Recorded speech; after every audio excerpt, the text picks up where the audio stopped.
So today I would like to talk about what, in my recent experience, is the most difficult thing about being unemployed, about losing your job and seeking work.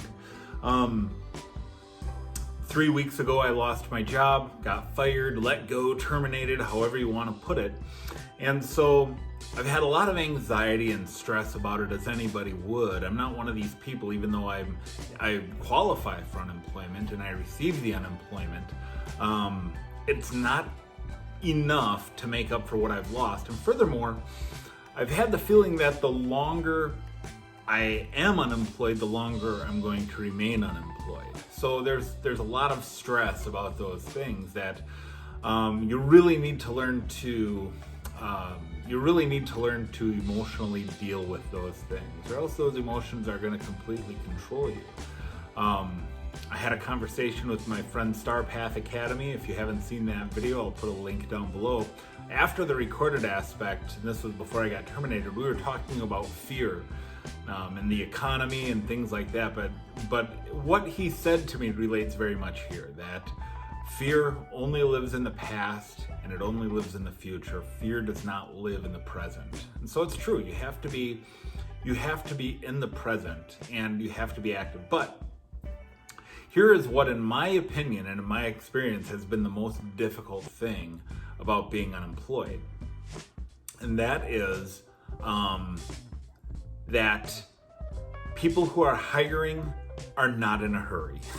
They are not on my time frame, right? So what does that mean? That means I've applied for about 16 jobs. I've done 4 interviews. One is very promising, so I don't expect my unemployment's going to last very long.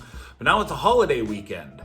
Everybody's got a 3-day weekend, and the time leading up to the weekend, people just are not in a hurry. In fact, I started to call and follow up with some places that I applied and asking them to grant me an interview and see if I'm someone who they think would fit what they're looking for based on my submitted resume.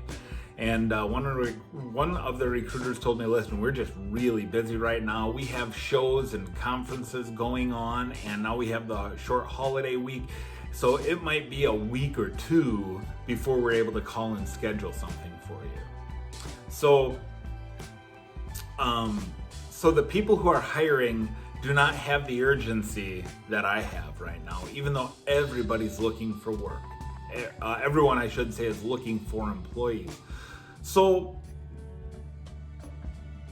again, fear living in the future, fear living in the past. My fear being that, is my career over? Am I going to be able to find work? Well, that fear isn't rational.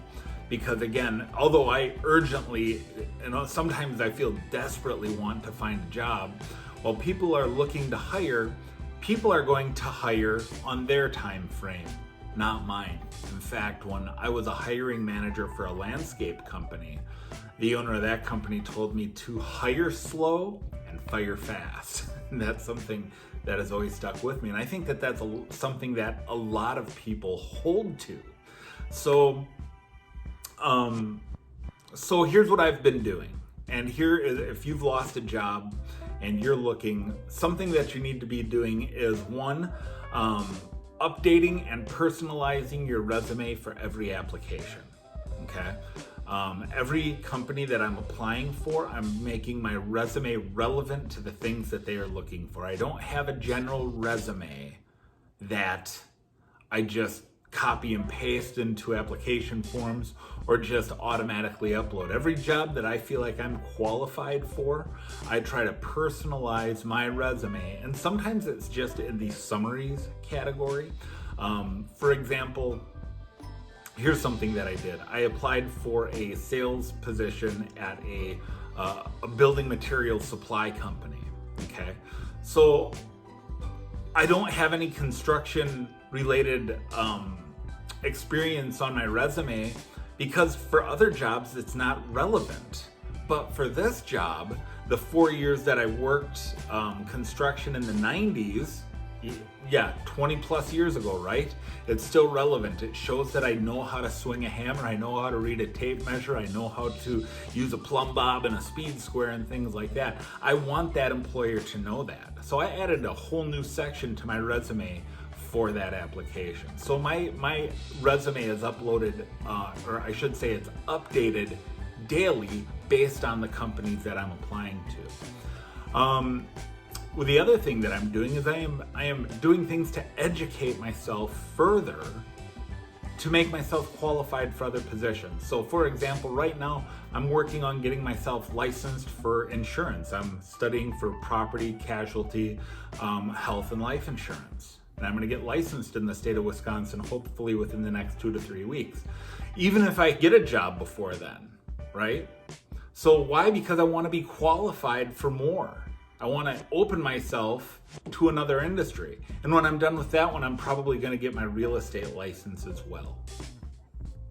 Does it make sense in this climate?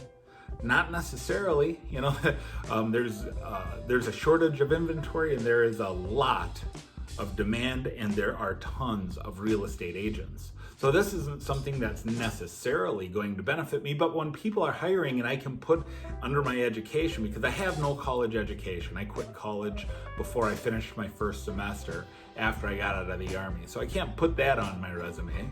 But what other education do I have? Well, I took the time and I spent the resources to get these other licenses and certifications on my own. And that qualifies me not only to sell insurance and not only to sell real estate, but it shows employers that I am a person who is interested and self-motivated in my own personal advancement. So with that said, guys, I'm going to end the video here. Thanks so much for watching. Don't forget to like, subscribe, share, all of those good things that can help me grow. And if you want to buy me a coffee, thank you to Star Path Academy and Yankee Stacking for buying me a coffee. If you'd like to join them and buy me a coffee, the link is down below. That's a one-time support for this channel. And I will see you guys on the next one. Peace.